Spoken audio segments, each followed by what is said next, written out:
Hi, I'm Phil Craig. And I'm Andrew Loney. And together we aim to bring you the most scandalous stories and some of the most scandalous people in history. So thanks for joining us here on the Scandal Mongers podcast. Well, I think a first for us this week, we're going transatlantic.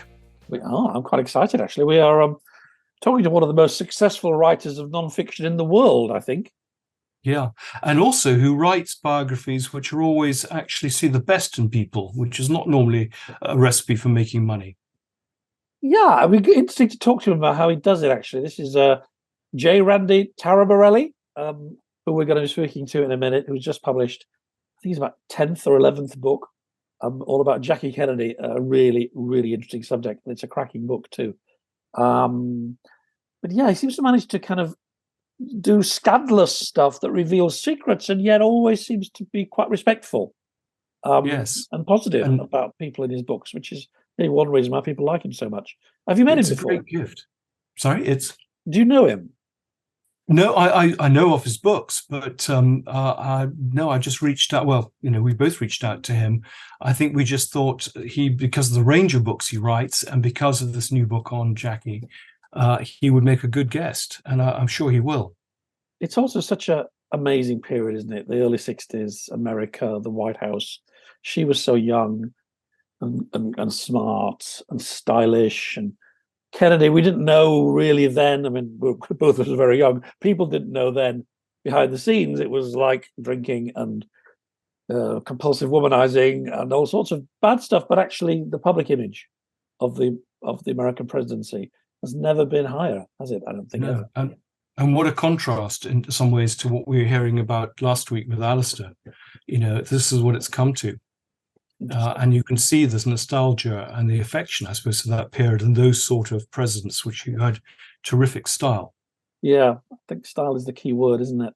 For Jackie, although I'm sure we'll get into this in his book, Jackie herself had a very challenging life.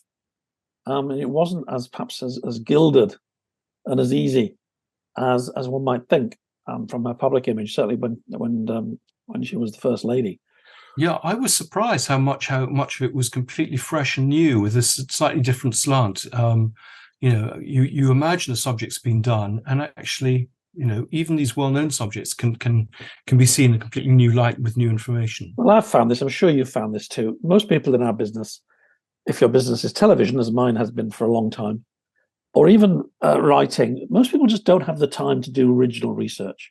And if you take the time and you find original sources and new people, you always get new angles and sometimes really different new perspectives on big stories. Right. I mean, we talked about my Diana biography, but lots of things that I'm sure you've had that experience when you did Edward and when you did Mountbatten. Absolutely. No, I think the key is doing the research, putting the legwork in, the preparation. And as you say, not enough people do that when they write books, which is a shame. Anyway, before we go to Randy, do you want to hear some news? We're big in Belgium. Oh, right. We're gradually moving across the globe. When I say big, it's just a relative word. We're breaking into the charts, so that's the Apple podcast charts, at lowish levels, it has to be said, in all sorts of unlikely bases. I think I mentioned Greece last week. Well, we finally broke into the all-important Belgian market. So if you're listening in Liège... Is there a lot of competition? Well, an awful lot of, obviously, foreign language, Belgian, Dutch, but quite a lot of BBC podcasts, I noticed. Right, interesting. Yeah. So if you are listening in Liège...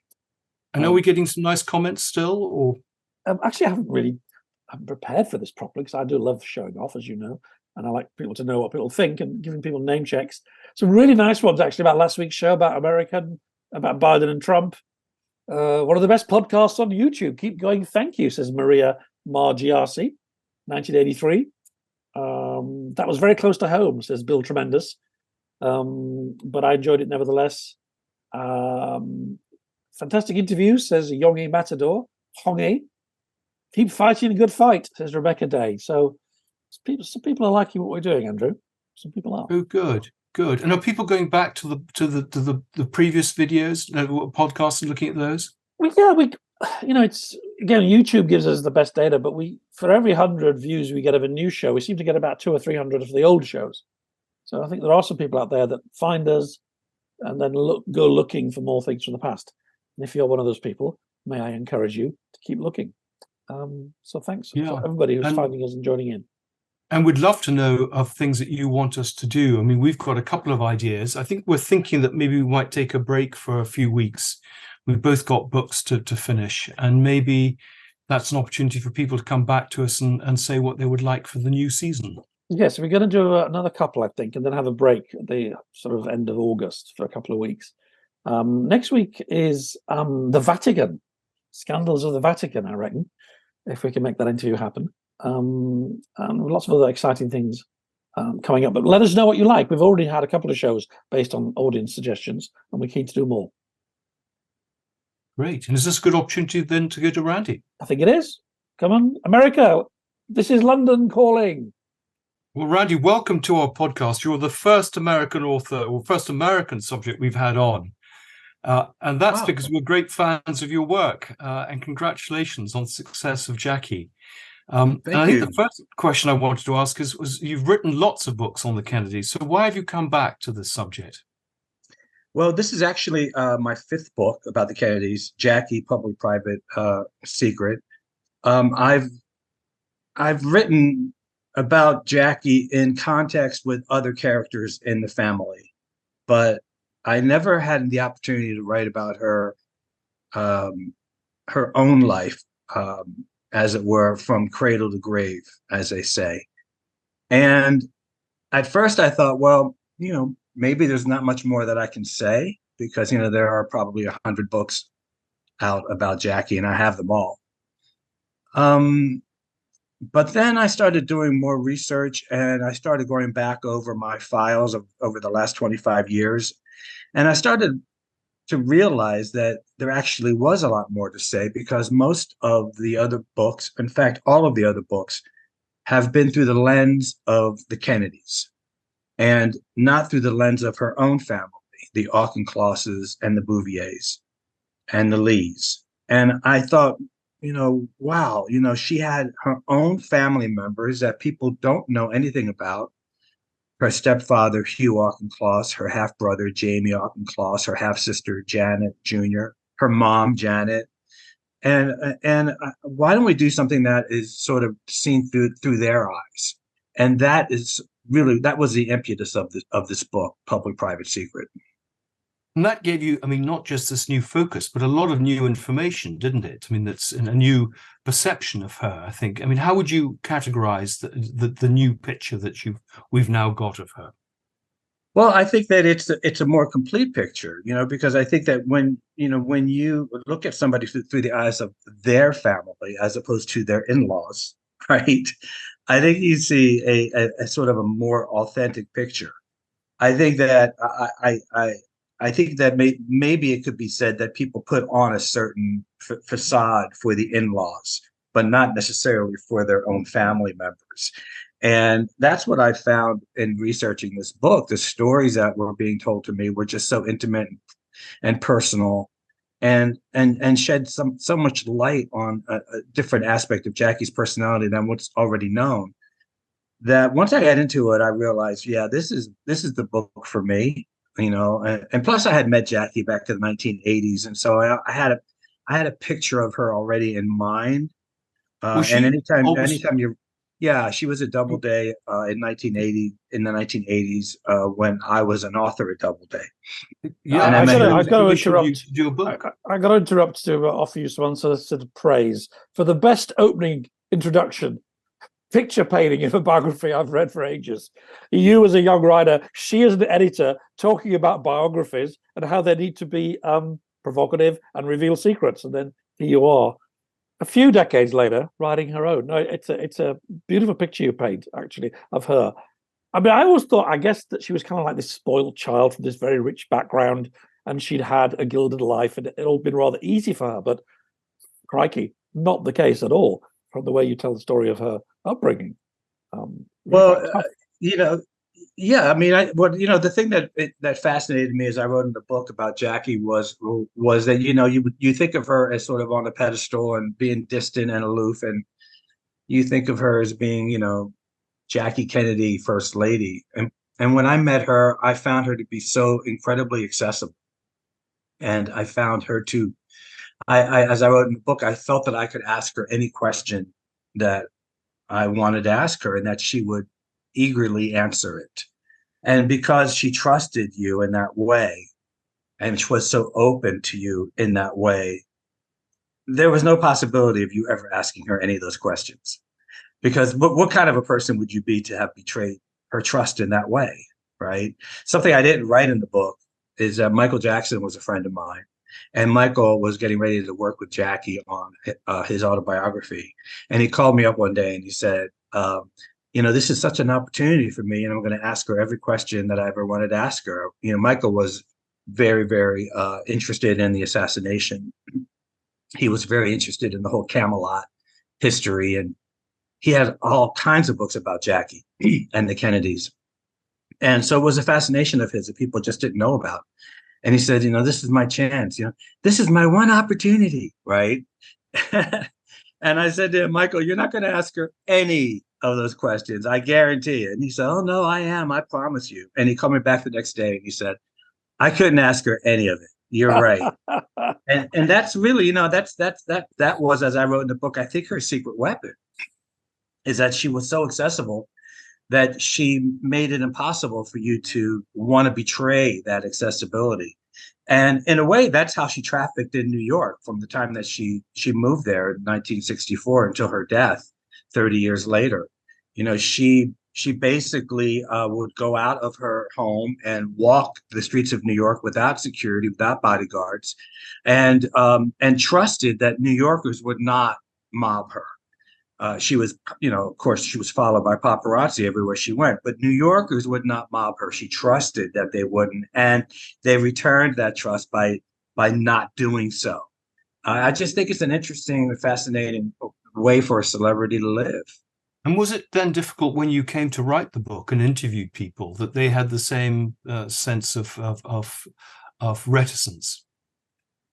Well, throughout the 25 years that I've interviewed people on about the Kennedys and about Jackie, I saw sort of a gradual shift in that. 25 years ago, people were a lot more disinclined to want to talk. And then with the passing of years, they became more open, partly because, she died, and then partly because of my reputation as a biographer. I have to say, that has helped me a lot.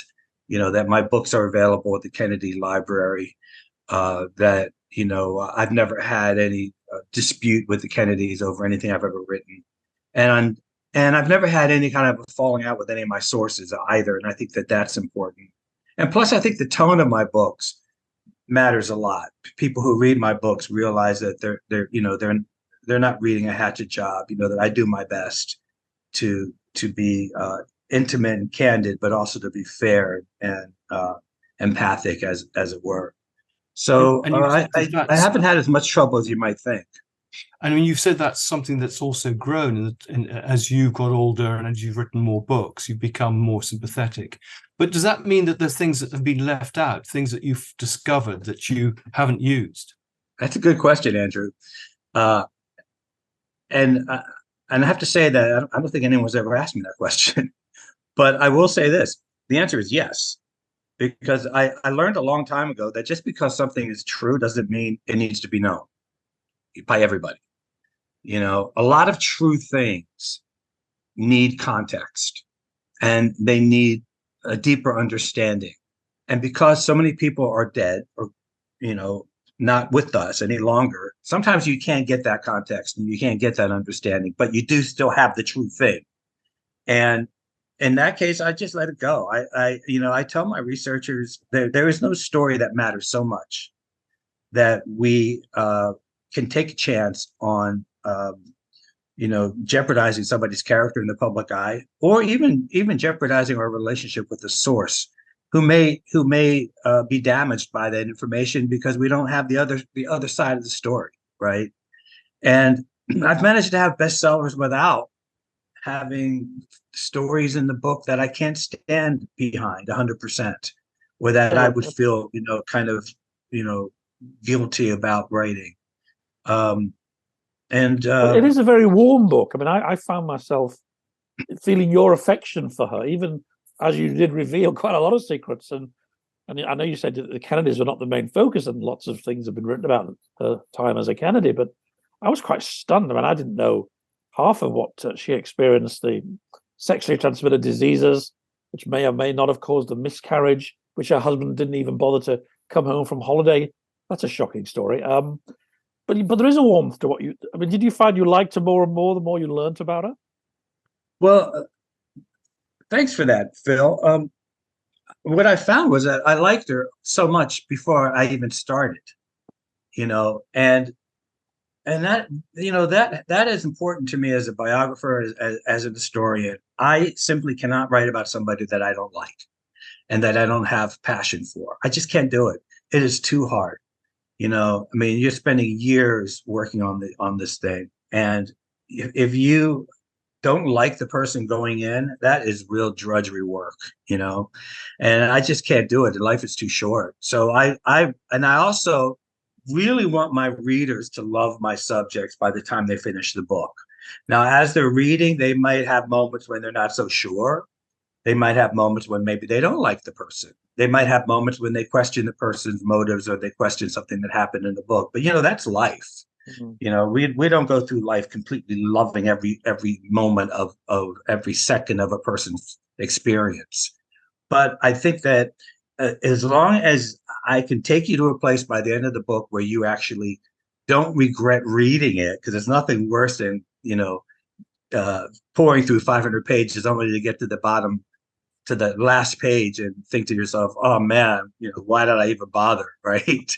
I want you to get to that final 500th page and be happy that you read it, and feel like you really like this person, and that you're glad you spent all that time with this person. That's my goal. And if I can't achieve that, and I've had a couple of projects along the way where I didn't think I could achieve it, I just abandoned the book, So was there anybody you liked less by the end? Anybody in her life who you sort of felt what you discovered made you think, No, I have to say no. I have to say that even Aristotle Onassis, who I've written about many times in the past, and who I've often not been a fan of in my previous books. This is a different picture of Onassis as well, where I think that you actually do a thing that you never thought possible, which is your heart goes out to him. That by the time he is, very sick, and he's visiting Jackie's parents, his mother-in-law, Janet, at Hammersmith, and Jackie has to tape his eyes open with Band-Aids and then put sunglasses on so nobody knows. And Janet gives him a rosary, because he tells her that he doesn't believe in God anymore. He's just too sick to believe in God. She gives him a rosary and says, you must never stop believing. And that's the last time they ever see each other. I actually think that, your heart goes out to him in those moments in a way that maybe your heart never went out to Aristotle Onassis. Because if you think about it, who even imagines that Aristotle Onassis had a mother-in-law, right? You don't think of him in terms of a real person with a mother-in-law, right? That and with a father-in-law, Hugh Auchincloss, that really he got along with very well. I mean, I think that what I wanted to do with this book is show these icons in a way that was very personal and made you think, yeah, I get that. I totally get that. Yeah. I get that. Because he was sort of, people thought he was a bit sleazy. He was buying this woman, this glamorous, famous woman.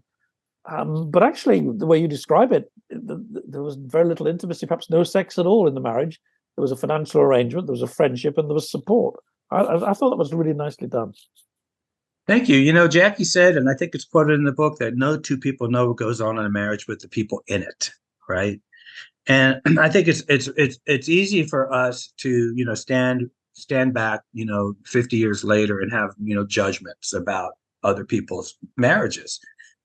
But I think that in the case of the Onassis, they had a deal.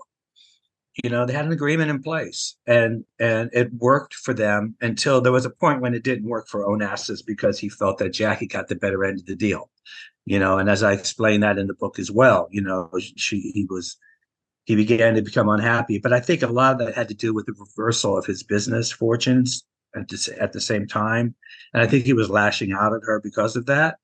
But I think that essentially, he was complex man, but I think that he was a good man. He did what he said he was going to do for her. He protected her, he gave her a good life, and I found a lot of good in Onassis, and I was surprised. I mean, that's one of the surprises for me when I was writing this book was I never thought that I would. I never thought I would. When he dies in the book, I actually felt something about that. When Jackie calls her stepfather and tells him that he's gone, and that you were such a good friend to him, I wanted you to know. He didn't have many good friends. She tells him. I really felt that when I wrote that. Well, also that the Kennedys weren't more supportive of her financially. I mean, which is why she had to make some of those decisions. That seemed very fresh. Yes, well, Jackie had this image of of money and wealth and and living this life, but it was never her money, right? It was always somebody else's money, and she knew that when Hugh Auchincloss, as much as he loved her and she loved him, that when he died, his money was going to go to his natural children. That would be Jamie, who I interviewed for the book, and Janet Jr. and his other kids. It wasn't going to Jackie or to Lee. And when Janet's father died, Grampy Lee, she hoped that she would get some money there, and she didn't. And there was just like this sense that she needed to do something, to secure her fortune. And it's so ironic because her mother was in the exact same situation when Jackie was 13 years old. And Janet had no money because Jack Bouvier, Janet's first husband, Jackie's father, had just spent it all. There was nothing left for her. And so she married Hugh Auchincloss for the same reason that Jackie married Aristotle Onassis. It wasn't love and romance. It was practicality. Hugh was a wonderful man, and they were married for many, many years. But even their son, Jamie, would admit that it wasn't about love and romance. It was about practical concerns. How am I going to support my two daughters? And Jackie's concern was, how am I going to support my two children? And that was really the reason she married Onassis. Plus, as I explained in the book for the first time, Onassis' sister Artemis, was pulling these strings, right? And was, working her sort of Greek black magic to make sure that this happened. Because a lot of your research is done by other people, is that correct? And then you pull it together. So is that difficult if you haven't done the research to sort of think, well, has something been missed? Or do you just trust your researchers to just get everything? Well, that's a good question. And I do trust my researchers because they've been with me since 1989, right? So it's a long time. And they, and in particular, Kathy Griffin, who's the chief researcher, they know, and she knows exactly what I like and what I don't like. They know don't bring me, these, crazy stories that just are going to make great headlines, but will make us all look bad and make our subjects look bad and probably aren't true. When you deal with Kennedy business and show business, there's all kinds of stuff coming your way. So they know what I like. And then also, I do some of my own research and interviews. I mean, I have these moments when I stumble on somebody, like I stumbled on the family of Bingham Morris Booch Janet's third husband, Booch. When I stumbled upon members of his family while I was doing research for this book, that was a big sort of get for me personally. So occasionally I come up with my own little bits of genius, but I do depend on my research staff. And then another thing I want to say is that if it's somebody that really matters, like Jamie Auchincloss, like somebody important, then I will go and interview that person myself many, many times. I sat down with Jamie Auchincloss more times than I can count. So there are usually, out of maybe 100 interviews, there might be, 20 that I feel like I need to know. I think there's nothing worse than being on TV with an important source and you're in one box and that person's in the other box. And I've never wanted that person to say, I never even met this guy, right? It's a matter too, building trust, presumably, because I mean, some of your revelations are about the Kennedys, and about the marriage and about, her sort of concerns about the marriage. And I mean, this is well covered territory, but other people clearly have missed it. You know, why is that? I mean, it's not just the focus. I'm always surprised about the revelations in my books. There are so many things in my book, like Artemis Onassis is a character who's never been written about, Ari's sister. Janet's accusation that her husband Booch was sexually molesting her. I mean, the last ditch attempt by Ted Kennedy, to save Jackie with an experimental treatment that wasn't sanctioned by the FDA. I mean, how is it that these stories are not known? And I don't know the answer to that, except I'm just glad, that that's the case, because when one of these stories comes my way, first thing I do is go on the internet to see if anybody else has covered it. And then when they haven't, and I believe that to be true, and I really have the documentation, I can do my little happy dance and realize that this is something that's going to make a difference in the history of this particular person. I don't know what the answer is to that. When I did Jackie Ethel Joan, Women of Camelot, like 23 years ago, it's about the women who married into the Kennedy family, the sisters-in-law, Jackie, Ethel, and Joan. People came up to me and they said, well, surely this has been done before. I mean, it's so obvious. Of course, somebody in the last 50 years will write about the 3 women who married into the family, but nobody had, right? And when I did Jackie, Janet, and Lee, which is Jackie and her mother and her sister, people said, well, of course it's been done. I mean, obviously, a subject like that is so obvious that somebody must have covered it by now, and they hadn't. So I've just been lucky enough to have ideas. I think maybe a part of it comes from my thinking when I start a book. My thinking is always, what kind of book would I like to read about this particular subject? What would interest me if I were to sit down with a book about this kind of subject? What would I be interested in? And in answering that question, I often find that the answer turns out to be something that no one else has done before. I mean, you say you like writing books about people you like, and I think that the focus is on the family often. I think you've talked about that. But I mean, you've written a very wide range of books, the showbiz books and celebrity and political. Is there a different approach in each book, or is it basically the same?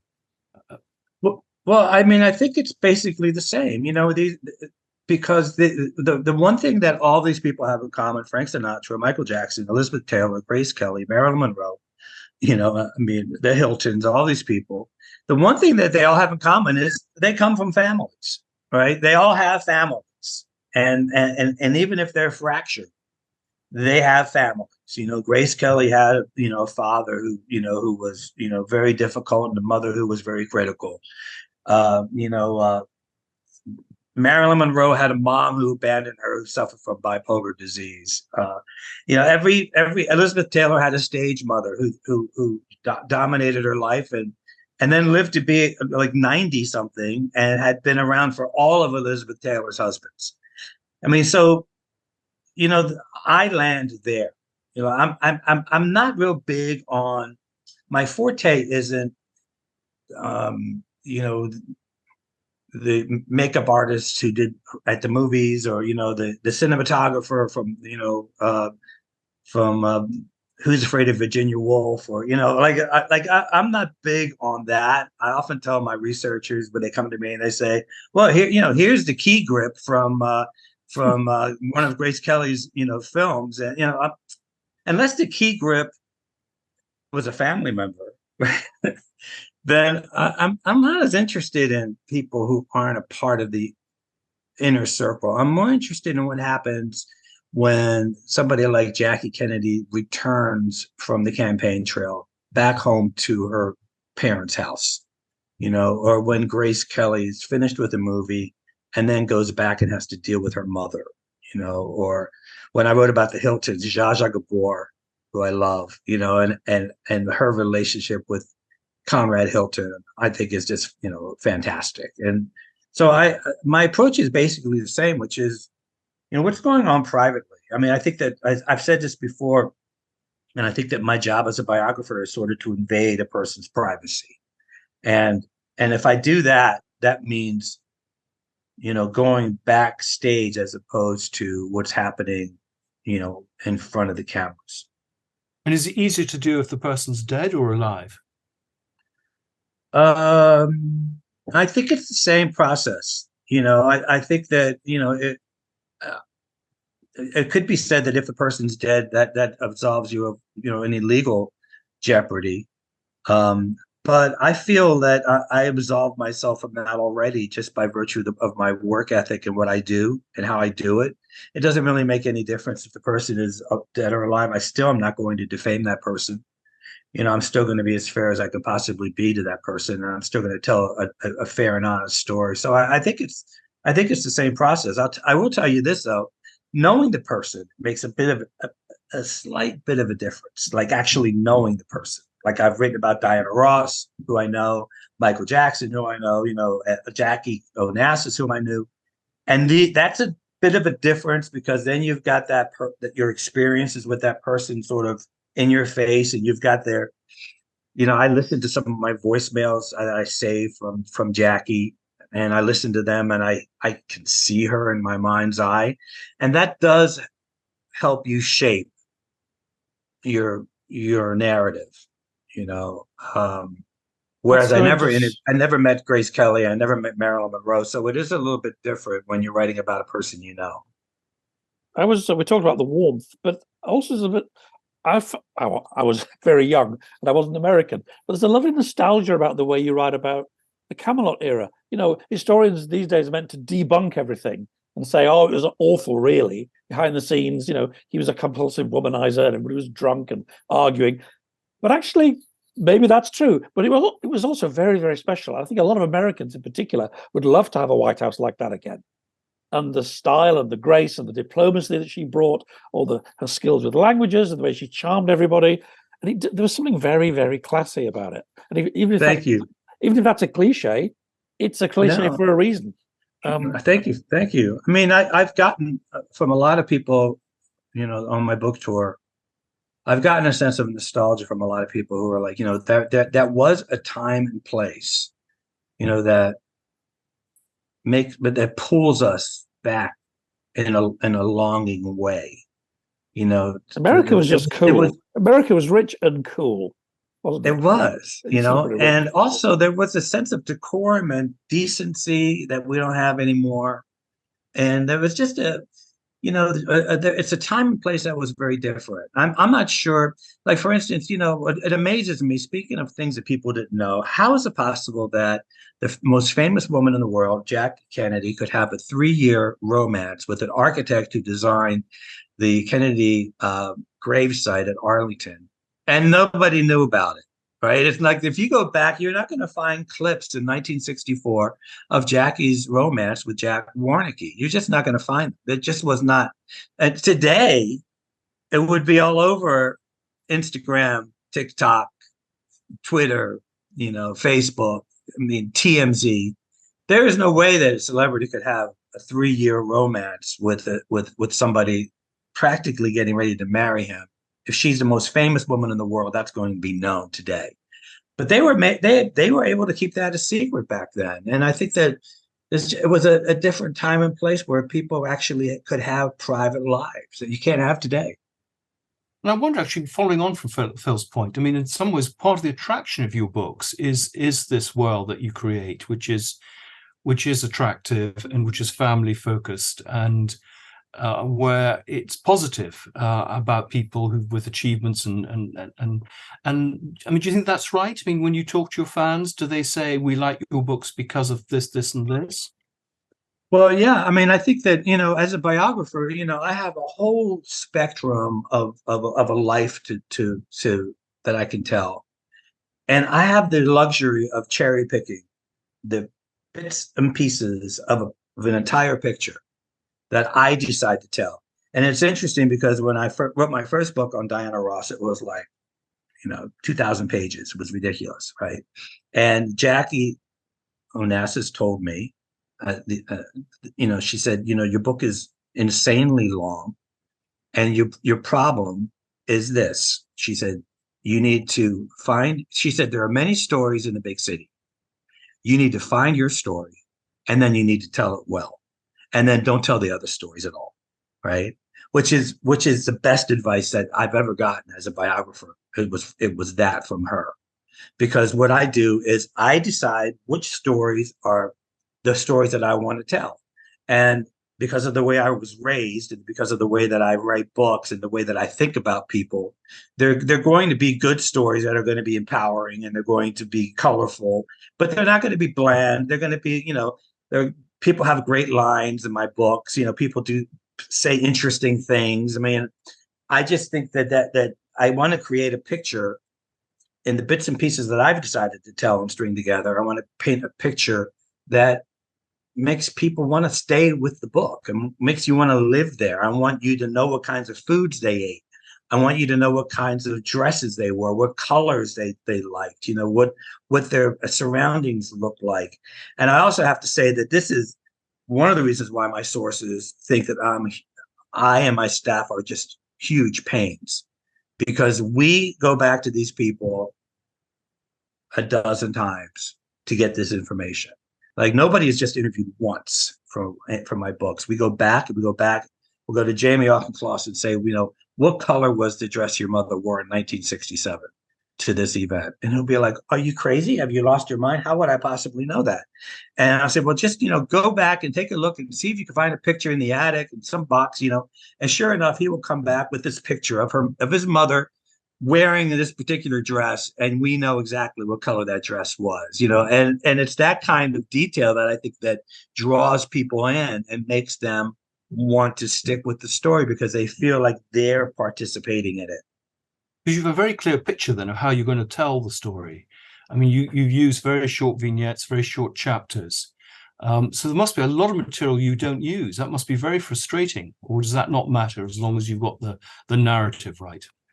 Well, the reason for the short chapters, and I've always done this, is because my books are, they're pretty thick, and people generally they can be intimidated by a gigantic book, right? I hear this all the time from people, and so I developed a system many books ago where I will, have short chapters that will allow you to, read 3 pages and realize that that's the end of the chapter. Take a look at the next chapter, see that it's only 2 pages, and then you figure, okay, well, I can do 2 more pages, right? And then you read those 2 pages, and you see the next chapter, and it's only 3 pages, and you're like, well, I can do 3 more pages, and you read those, and next thing you know, you're halfway through the book. So I kind of sort of trick my readers into reading the book, because if you see a chapter and it's another 40 pages, you're like, you know what? I'll deal with that another time, but if it's only 3 more pages, you're likely to just read it. And yeah, a lot of stuff gets left out. I would say 50% of what I write does not end up in the book. But I am pretty merciless when it comes to this. Even though those 50% cost me a fortune in research, like every story has a monetary attachment to it, because every story is a result of a researcher who got paid, right, to find that story. So when you're cutting stories, you're basically throwing money out the window, but that doesn't matter to me at all. In fact, I forget them so quickly that I'm often amazed at how quickly I forget a story. Like as soon as it's not in my book, as soon as it gets cut from my book, I completely forget that it ever existed.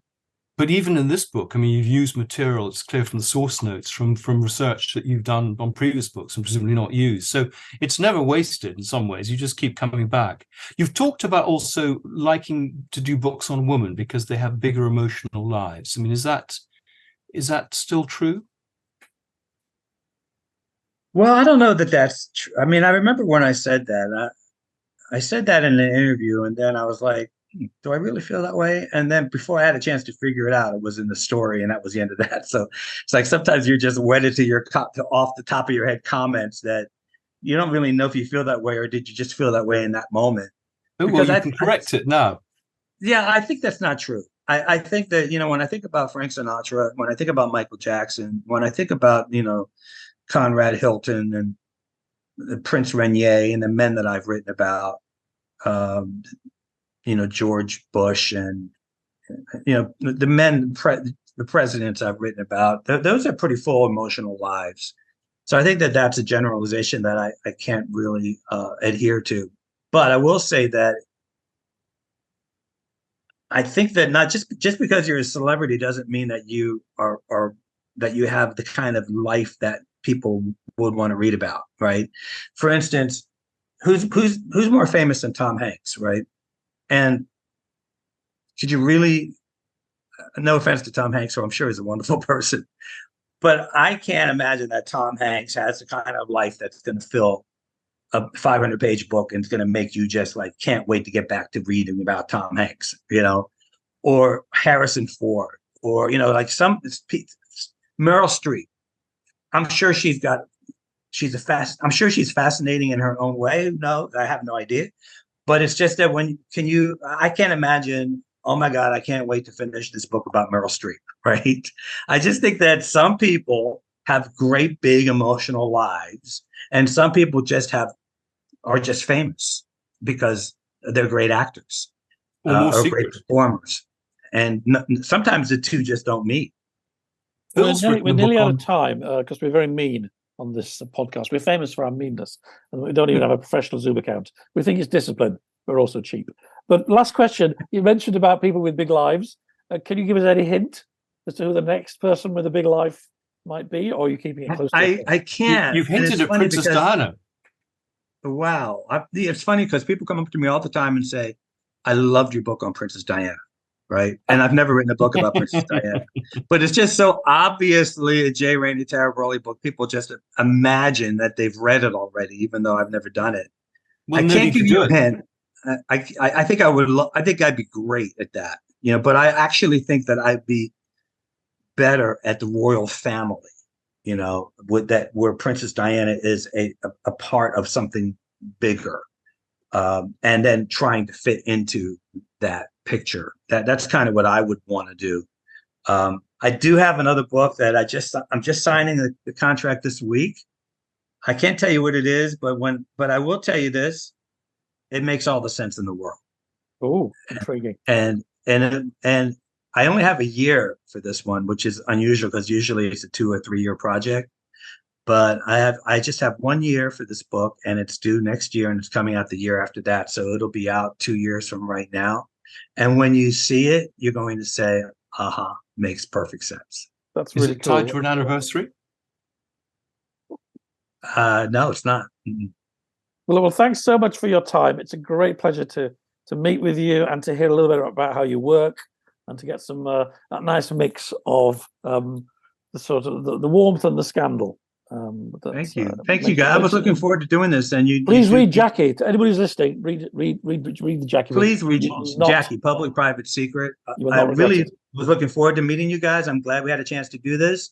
I hope we get to do it again because I admire you both. So well, as a biographer of Diana myself, I'm prepared to sell you quite a lot of my offcuts. Okay, it's a deal. It's a deal. You can be a researcher. Well, maybe I need one. Very nice to meet you. See you soon. Nice to talk to you. Okay, thank you so much. Bye. Bye. Thank you for listening to the Scandal Mongers podcast. This has been a Podcast World production. You can get in contact with our show by emailing team@podcastworld.org, placing Scandal Mongers in the heading, or via our social media links within the show's bio.